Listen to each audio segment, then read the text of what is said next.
Sementara itu apel gelar pasukan Operasi Mantap Berata Rencong 2018 juga berlangsung di Polres Aceh Besar dan bertindak sebagai Inspektur Apel Kapolres Aceh Besar AKBP Heru Suprihasto SH. Dan berikut laporan selengkapnya.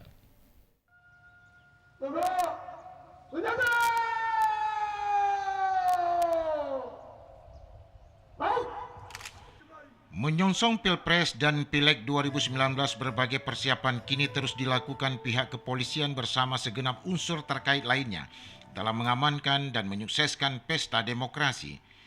Pemilu tahun 2019 dari kacamata Kamtibmas, peningkatan intensitas kegiatan politik sangat tinggi dan kerap bermunculkan potensi kerawanan di bidang keamanan, di antaranya politik identitas, penyebaran isu-isu yang dapat memecah belah persatuan bangsa, serta penyebaran hoax dan hate speech yang berpotensi menimbulkan konflik sosial di tengah masyarakat. Hal ini diungkapkan Kapolri Jenderal Polisi Profesor Muhammad Tito Karnavian (PhD) dalam amanat tertulisnya yang dibacakan Kapolres Aceh Besar AKBP Heru Suprihasto pada apel Gabungan Gelar Pasukan Operasi Mantap Berata Rencong 2018 di halaman Mapolres Aceh Besar.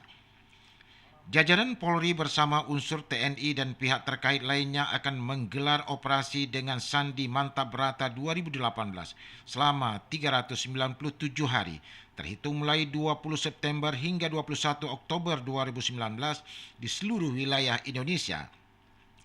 Kegiatan ini sangat mengharapkan bantuan seluruh lapisan masyarakat sehingga proses pelaksanaan Pilpres dan Pileg 2019 dapat berjalan tertib dan lancar. Ketika menyinggung netralitas Polri, Kapolres Aceh Besar kembali mengulangi bahwa Polri dan TNI komit akan selalu netral.